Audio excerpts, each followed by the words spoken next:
Here we go. Welcome to Taking Liberties, episode 6 of season 5.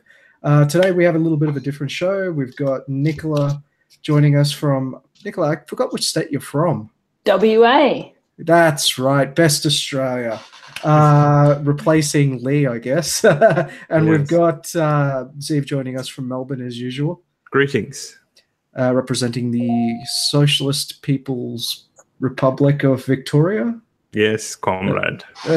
And of course, I'm from the ACT, Vikas. So today we're going to be talking about Barnaby Joyce, and well, we all know what we're talking about there, and a little bit about the Me Too movement, or as I like to call it, Meme Too. So I guess I'll open up with the Barnaby story. For anyone who's not familiar, Barnaby Joyce had an affair with a staffer of his and has subsequently fathered a love child with that staffer.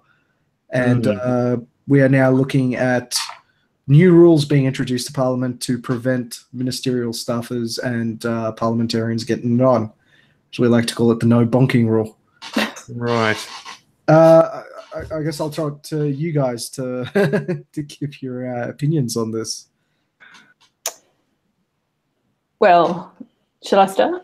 Yeah. Please do. I've actually always had a bit of a soft spot for Barnaby, so this has come as a bit of a disappointment for me. I'm really saddened by it. But, you know, he's made his bed and he has to lie in it now, I guess. Oh, good Lord. Are we going into the puns now? I mean, well, I haven't called him BJ yet. You know, there was this, the funny thing is I saw this photo in the, I think it was in the telly, the Daily Telegraph, where there was Barnaby Joyce sitting and looking at this, you know, woman who was basically in very, you know, not unusual clothes for a woman. And well, that was her. That's her. Is it her? That's Vicky. Oh my God. Well, there you are. Yeah. So I actually don't have any objections to all the shit that Barnaby is copying. But so I was reminded of someone pointed out a line from Tony Abbott's book, Battle Lines, where he said MPs are voluntarily involved, but families are conscripts. And right now, his kids and his wife are basically being dragged pretty embarrassingly over this entire situation.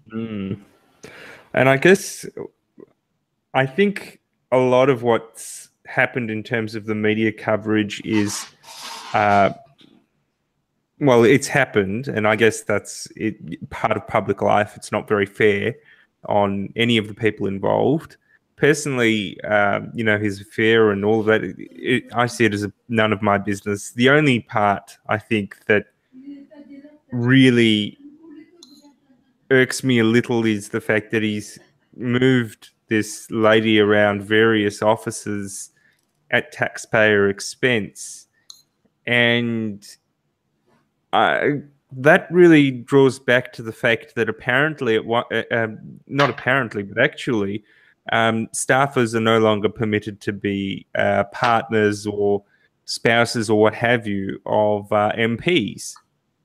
So that's a relatively recent rule. Well, I think. Yes and no. So so this is actually a military rule. There's a what's the exact term? Fraternization. Fraternization in the military. I can't remember the exact regulation, but you are effectively not allowed to date the person who's your subordinate. And similarly, if you're below the ranking person, you're not allowed to date above your, you know, the person who's immediately above you. Sure, but I mean, this is not the military. No. I was saying it originally came from the military, but in 1996 or something like that, it was incorporated into the APS Code of Conduct. So if there is something, now I say APS Code of Conduct, but everybody should know that Prime Minister and Cabinet, that department, despite being a public service department, operates under very different rules from the rest of the public service. Okay. So can I just say something about that? Because if there is a rule that you can't be bonking your subordinates, then that's kind of put Barnaby in a position where he had to do something. So He had to move her around. Yeah, that's the bizarre thing. So he had kind of three choices. Sorry, something that I read in a Miranda Devine article about it. So apparently back in April, his wife found out he was having this affair, and he wanted to try and patch things up. And so then he was faced with sort of three choices, I guess. One was to keep Vicky in his office, which you can't really do. That wouldn't really work. So he either had to sack her or move her horizontally. And as far as I'm aware, I think the Nationals have about 80 positions for staffers. Yeah. And so if they move them around and shuffle them around amongst themselves, they're not actually creating any new jobs as long as she stays within that envelope of 80 staffers. So yeah, I thought that was interesting. So they actually did move her. So he moved her into Matthew Canavan's office. Yep. And that's why there was such a bit of a split between Matthew Canavan and Barnaby Joyce, because the rumor is because Barnaby made some promise to Canavan that he couldn't deliver for taking Vicky on. Right. Okay. I don't know about that. Don't know about that either. I've heard that. Well, the newspaper reports indicate that Canavan was one of his supporters in this whole thing.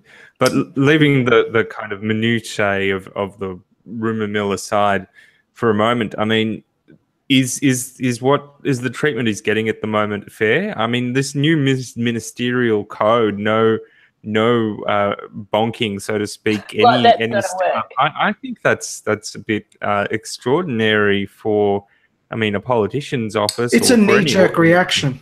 Exactly. It's a knee-jerk reaction. I mean, I'm not suggesting. And is it going to work? Yeah. We know what happens when you ban something. I mean, is it going to stop affairs? No, I don't. Of course not. So. I think these people are human, and some of them may meet their future spouses and partners in this, and that's not a bad thing in itself. It's not like any other professional mingling sort of thing, right? Like a lot of people meet through work engagements, or like engagements where their work has taken them somewhere and ended up. It's not unusual. It's a contact thing, right?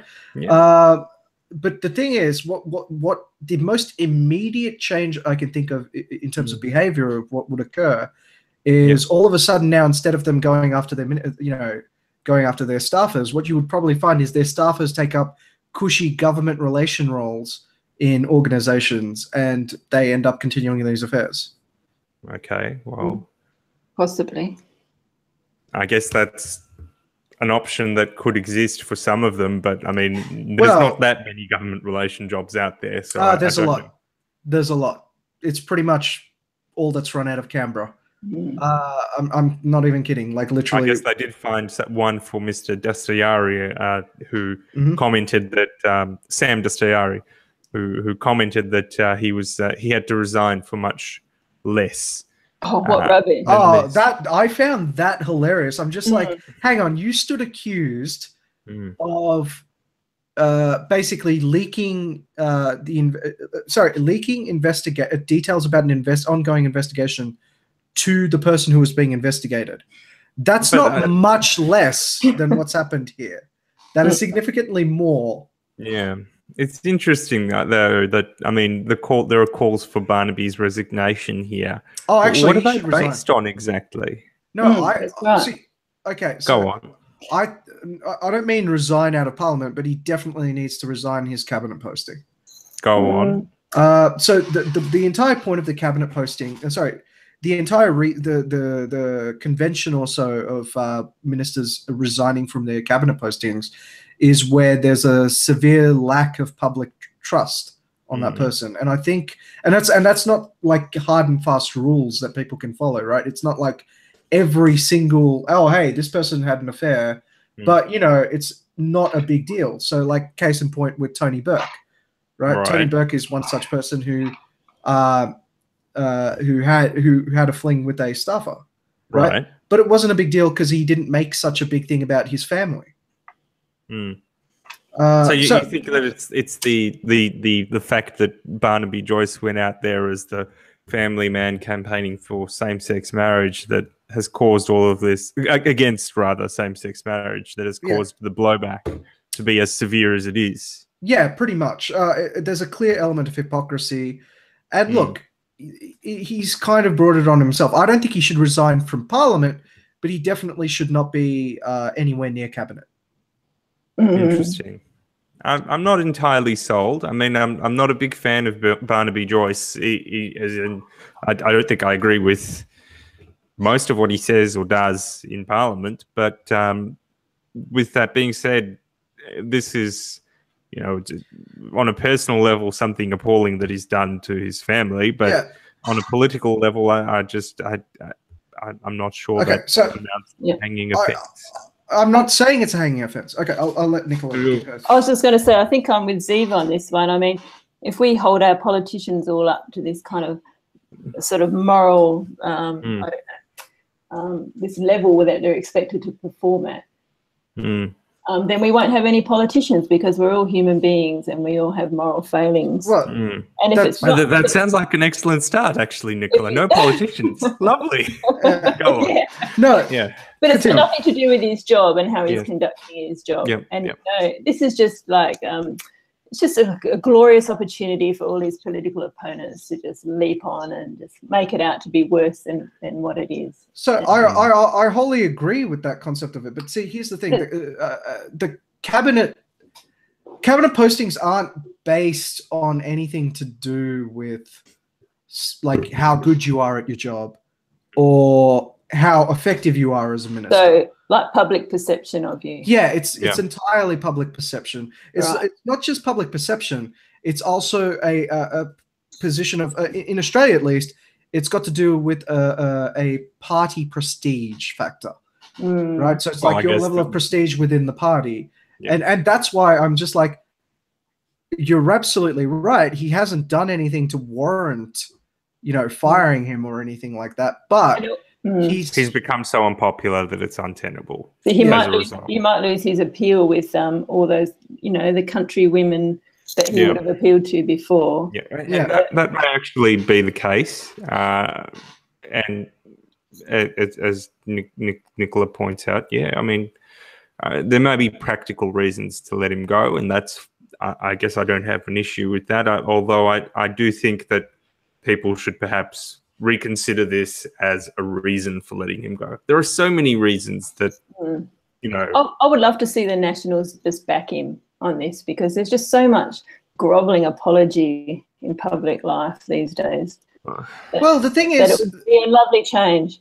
Yeah, see, the thing is, I legitimately think none of this would have been an issue if he hadn't picked up the no case, because you know what the most famous case of an affair occurring in the halls of Parliament. It's actually Bill Shorten, Bill Shorten with Quentin Bryce's daughter, right?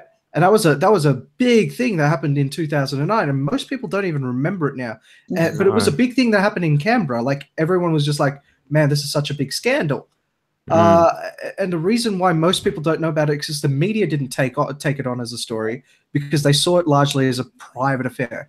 And they saw it largely as a private affair because Bill Shorten didn't bring his wife as like this big wife and family as this big thing that he was spruiking at the time.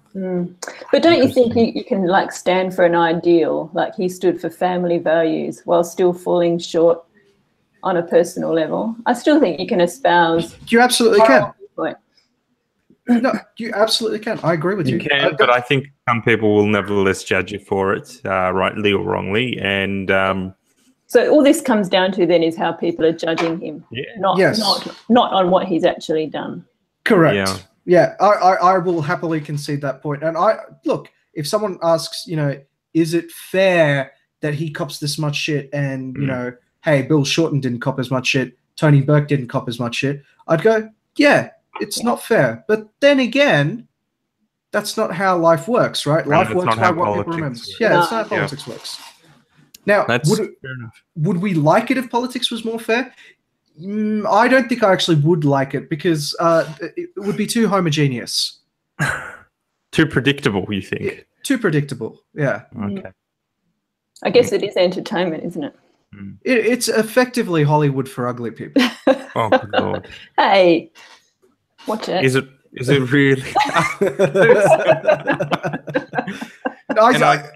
I said that. I think I said it. What was it like in the first season of the show? And then I was just kind of a bit like, actually, I stand by my statement. Okay. All right. Okay, so moving on to our second topic, Me Too. You know what? I'm going to get a little bit conspiratorial here. Yeah. So Me Too was basically started by Alyssa Milano, of all people. Mm. It was just like, it was at the height of the Weinstein thing, right? And she's been involved in Miramax Productions. I can't help but she was put up. I can't help but have this tingling thing in the back of my head going, you know what? I feel like Harvey Weinstein put her up to it. It's like, can you get the distraction? Yeah, can you get some distraction? And you know what? This is completely conspiratorial. So you guys can poo-poo on it. And can I also say that the ministerial code? I mean, can we imagine without the Me Too movement happening, that this ministerial code that Prime Minister Turnbull implemented, no sex with staffers? Can we imagine that being a reaction even without the Me Too movement? Yes, because 3 years before the Me Too movement, there was Yes All Men. Yes, all men. Yeah. Interesting. Okay. Well, sorry. maybe. Yeah. Sorry. Yes, all women, not all men. I forgot about that. Or I get it the wrong way around. I've struggled to remember that, but okay. And then before that, there was #Gamergate. That's true, but that was much smaller. Gamergate, no. They've all built on each other, haven't they? It's like they have. They have. Me Too is the biggest of them all, Yeah. and I think it has been part. The code has been part of an overreaction in this case to that kind of movement of concern about sexual harassment in the workplace and in Australian life or Western life generally, which I guess gives me a bit of pause for thought, because if we think about it, I mean, we have to be concerned about what we experience in our own lives and around us in the immediate sense. I mean, what we experience locally matters. I accept that. But it springs to mind that there are a lot of countries out there where the circumstances for women are far worse. And that's not to say that we shouldn't talk about the Me Too movement here, but it is to say that there were the recent reports from Haiti or whatever, and from. Are you talking about the UN scandal? Yes, and not just that. That's just the most recent example. I mean, there's data that sexual harassment in Egypt, and I'm going off the top of my head here, is something like 75% of women there, or of men. I can't recall which or what the statistic is. I'm afraid. But basically, it's in sexual harassment there, admitted and open, is endemic. And at the other end of the scale, at least here, we're condemning it. So that's a good start, I guess. And I guess I'm just trying to say we should keep it in perspective in a way. Yes and no. So I fall on two minds on this. Okay, so firstly, obviously, I think most of third wave feminism. I think it's third wave feminism. I don't know. I can't count the waves. But most of the modern feminism is basically, as far as I can tell, a piss take. Okay. Yeah. But can we be clear about what we're talking about here? I'm talking your intersectional / various hashtag virtue signaling kind of feminists that basically make up 90% of what goes on in the ABC. Okay. The kind of feminism where you've got all your rights already and there's nothing left to complain about. Yeah, but to be perfectly honest, I actually count that as a huge success. The fact that they're whining about this crap is what I would consider a hallmark of, hey, look at this. Women are at a point where they have to come up with little things, like little whinges, to try and justify that there still is a problem. Like, for example, the air conditioning is sexist, right? Like little things like that. I sit there going like, wow, we've done really well. If that's the biggest complaint they have. But the whole complaint has been about more than just the air conditioning is sexist. I think we're taking a very small part of academia, maybe, and I don't know if that amounts to the whole of the hashtag movement or the social media current that has happened here. No. The hashtag movement. Okay, so the hashtag Me Too movement. Yeah. Okay, so there are instances there where there are people told who've shared some pretty horrific stories. But the vast majority of stories that I saw pop up were usually misunderstandings or really bad dates. And I went, well, like the Aziz Ansari story. Yeah. So at which point I went like, yeah, that sounds like you went on a really bad date. Well, I guess that it does seem to have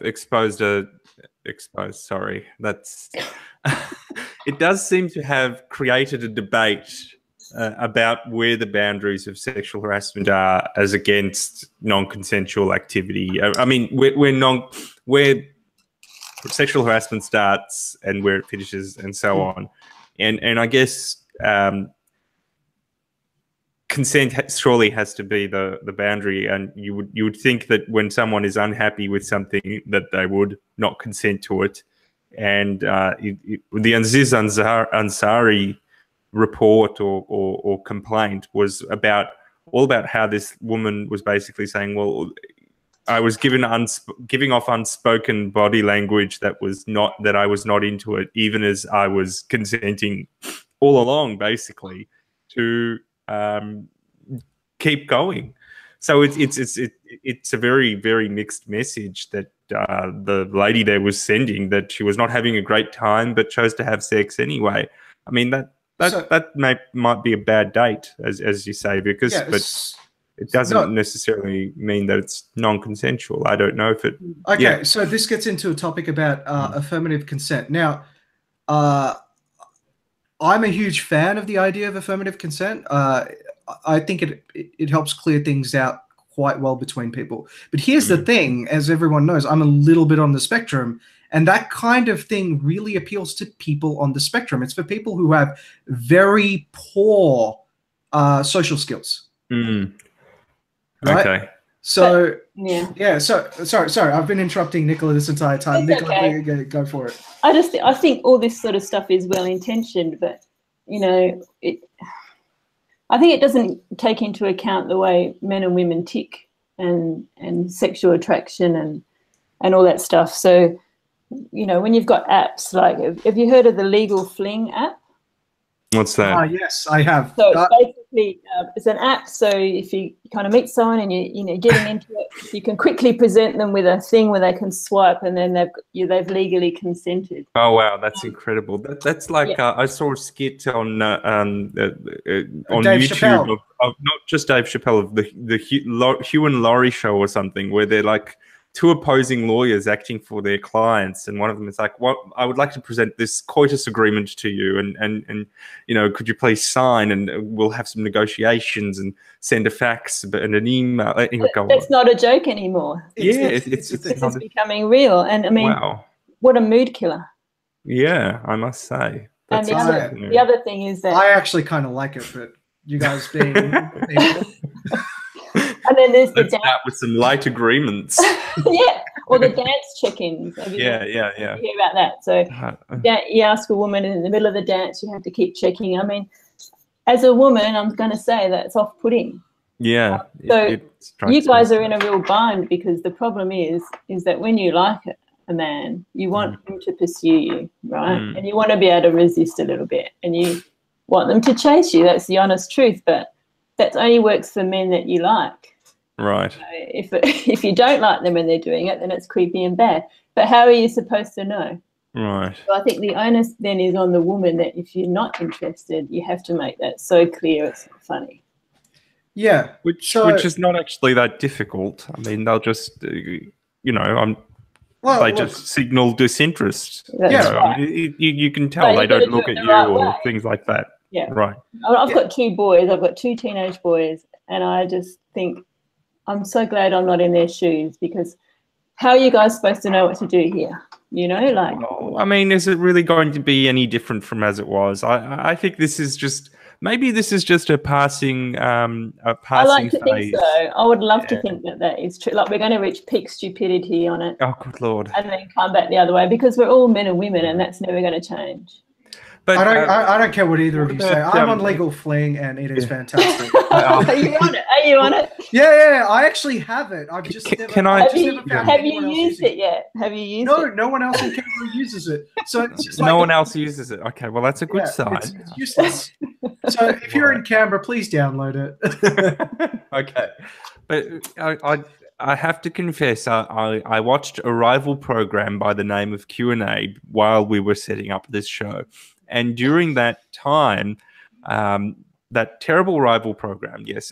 Now, one of the ladies who spoke up as a questioner was saying, look, she works in hospitality and is regularly harassed in that scenario.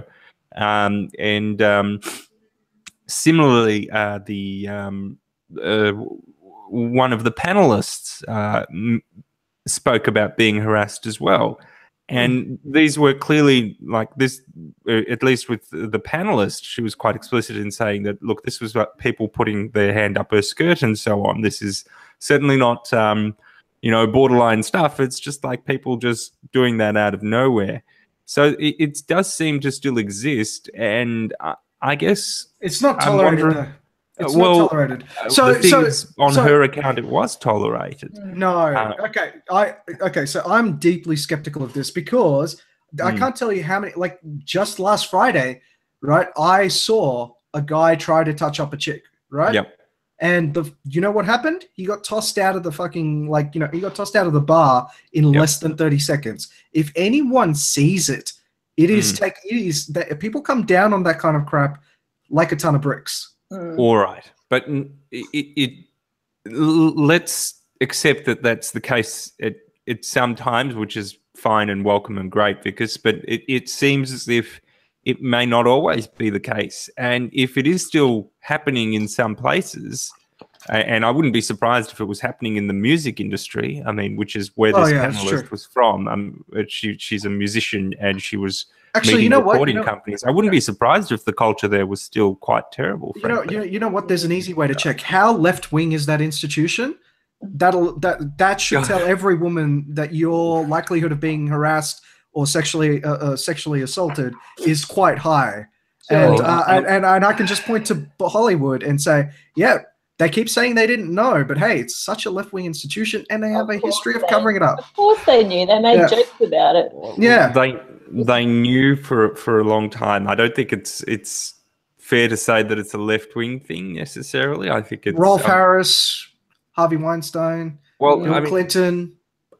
Look, they may be left-wing people, but that doesn't mean that they are sexual harassers in themselves. No. I'm sure you can find many writings of this. No. I'm not saying there aren't right-wing sexual assaulters. I'm saying the institutions that are right-wing have been so thoroughly crippled, right? They don't have the ability to cover this shit up anymore, right? And I'm going to point to the major one that everybody's going to talk about, the Catholic Church. Right.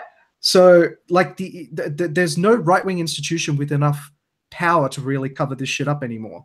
On the left, however, you've got the union movement, you've got the schooling system, you've got universities, you've got Hollywood, you've got the ABC. I'm sitting there going like, there's a lot of institutions that can talk a lot of shit with very little scrutiny. So if you are a woman and looking for a place with high chances of getting all of that stuff, it's probably a left-leaning institution. I don't know about that as a blanket statement, but certainly let's look at college rape statistics, shall we?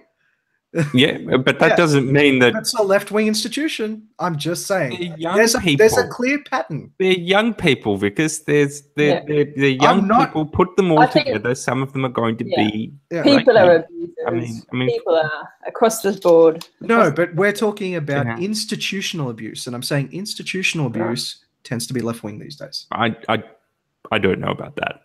Maybe they just have a better cover because they're on the typically compassionate kind of side of things, or seem to be the compassionate side of things. They have a cover. I don't know. Yeah. And the other point to mention is, I mean, is this all just, and to take a tragic perspective, maybe, is this all just to some extent an inevitable part of our culture, and that it's just been there for hundreds of years? Even in the entertainment industry, we go back in time, we see it again and again, particularly in entertainment. Yeah. That it I would say that we have it better now than we've ever had it, though. I agree. I agree with that. But that's not to say it can't be better. Well, that's exactly right. Right.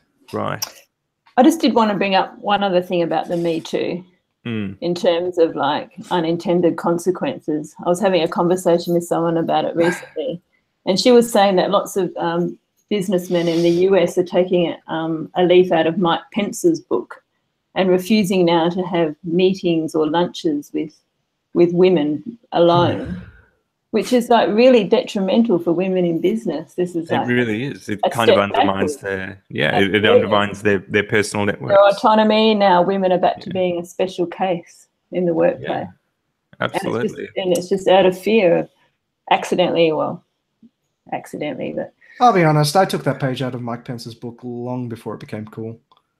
All right. Well, it's a good policy. I mean, also, it's not just because it's a woman. You have to do it with other men too. It kind of like really reduces the risk of people talking about, hey, this person said this. Well, then you've always got a witness. Exactly. Yeah. I would say don't make it gendered. You should make that a general rule. Trust me, it's a good rule to have. Do you think that puts women at a disadvantage if they're the only ones you won't have lunch with alone? Yeah, it definitely does, which is why I said you should probably do it with everyone. And by the way, the reason why you're doing it with women can also be done by men. It's not as if men can't lie about what you do. Yep.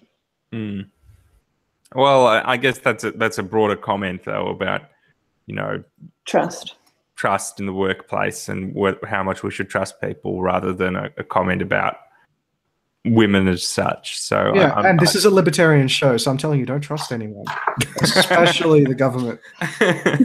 Well, you do work in a defense contractor or something, so I guess that's why would you say that? I didn't bring that up. No. Oh, there's one last other thing. You work in a quasi-government organization. That's what I mean. Go on. Oh, yeah. So Me Too obviously focuses on abuse against women, but then also obviously ignores male victims. It's almost like as a culture, we don't want to hear about men being victims. Okay. Just like, that who's that loony guy, the Hollywood actor, the child actor who's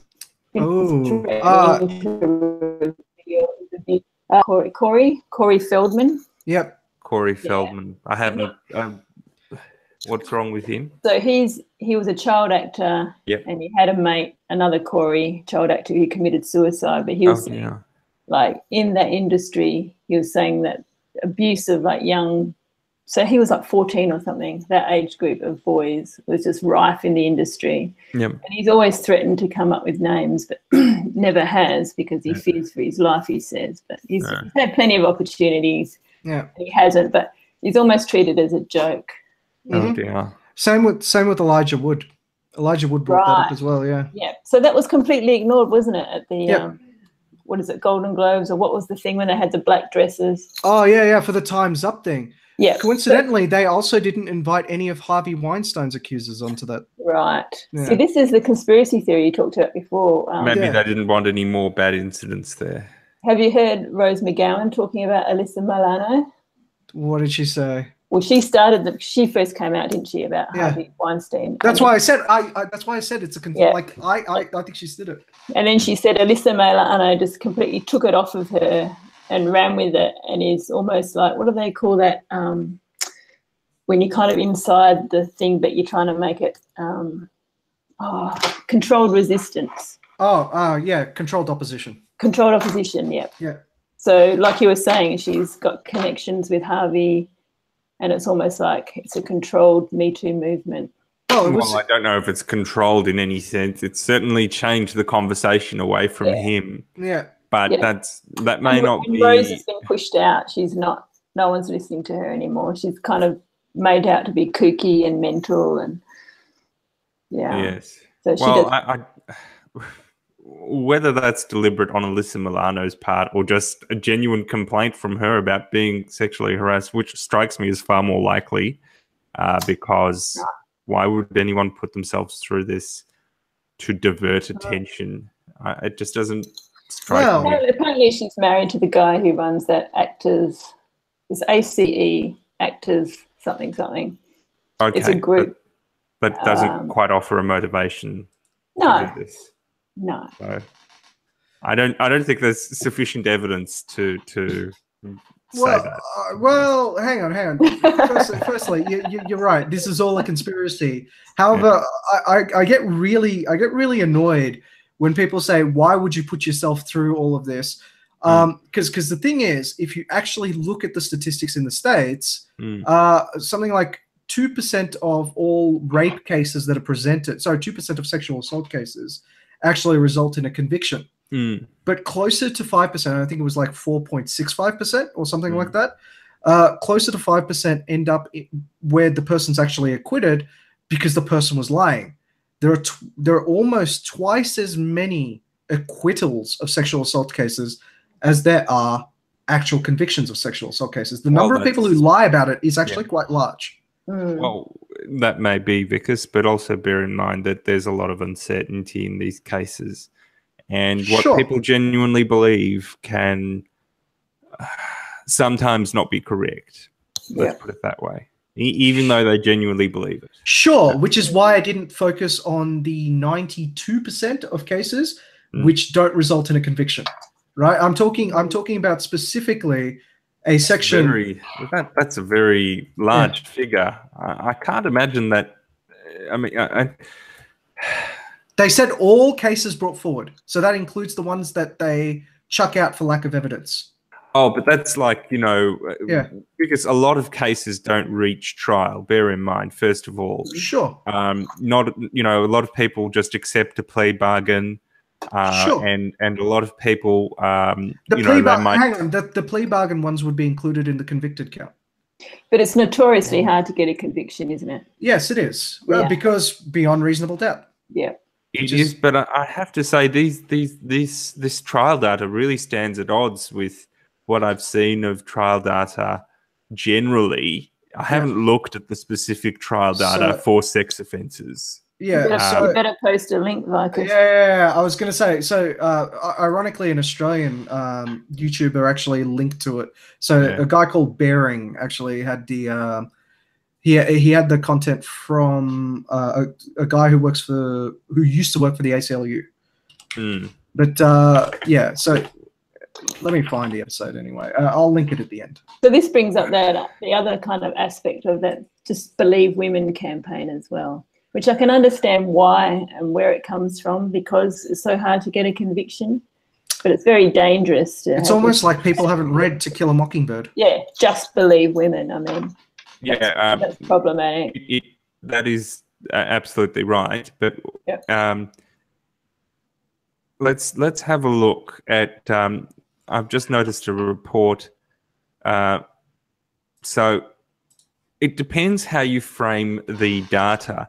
So, for example, the Crime Statistics Agency notes that of the 3,500 rapes reported to Victoria Police, only 3% ended in a court conviction. Now, of those, 41 reports were made against alleged perpetrators who had at least 6 prior sexual offences recorded. Nearly half went... Of those 41 reports, 18 went nowhere. So that data would kind of suggest to people that nothing is being done, and that's in 2009 and 2010. Yep. By the way, this is a news report from 2017. So it's a little... The data is a little out of date, but...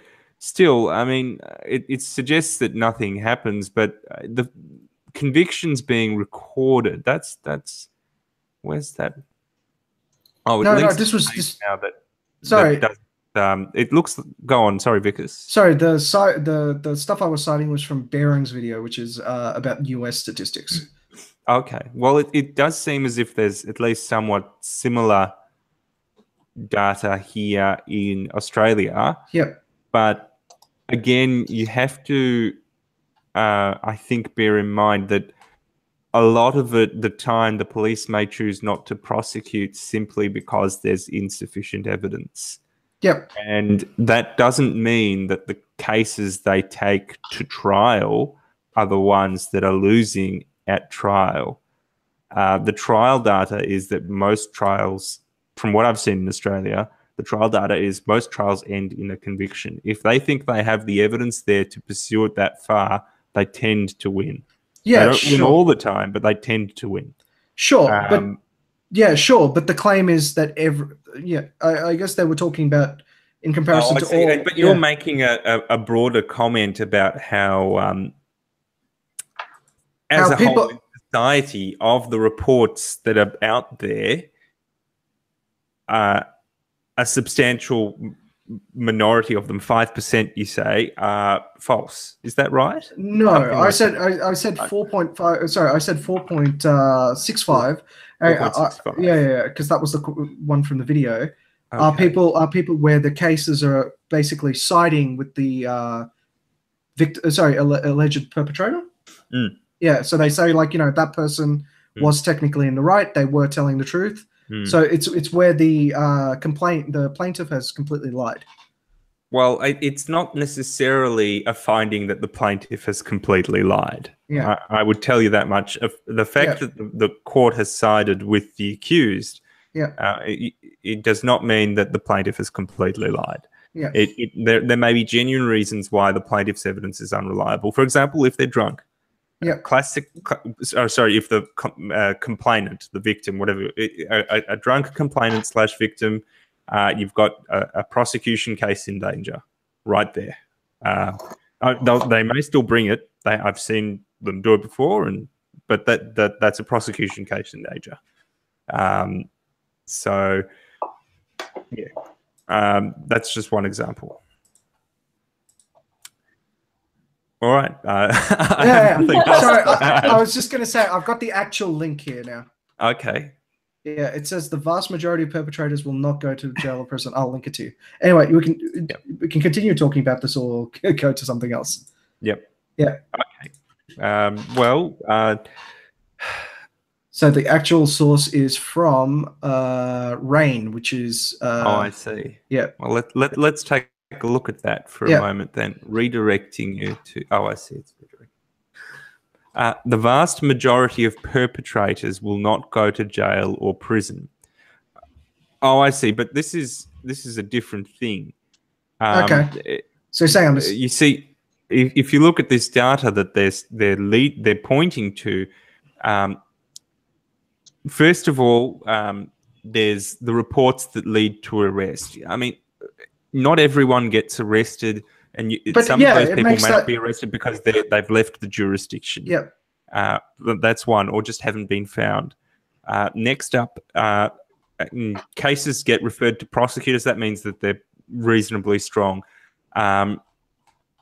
Cases that can be pursued. Now, that doesn't mean that the other case. That just means that the police have done their job, investigated, and filtered out the weaker cases. I think that's fair enough. Yep. 7 cases lead to a felony conviction, and 6 rapists will be incarcerated. My comment there would be, look, in terms of imprisonment, I don't know what definition of rape they're using here, because it's a very US-centric thing. Look, we can probably do a full. There are less serious rapes, like what you might say is over here is indecent assault. Sure. I just realized we are going way over 40 minutes. We might want to do this as a serious topic, like as a separate thing. Okay. Yeah. Well, I would just say possibly indecent assault is not quite the same thing, and perhaps that's part of the reason why some of them aren't going to prison. Yeah. Or anyway. Cool. All right. So now that we've unpacked a statement and said that there definitely is more nuance to the broad stroke that I made, we'll definitely cover that in an episode. Yeah. And I guess that's it for tonight. Cool. Awesome. Thanks for having me. Yeah. Thanks for having me as well. All right, sweet.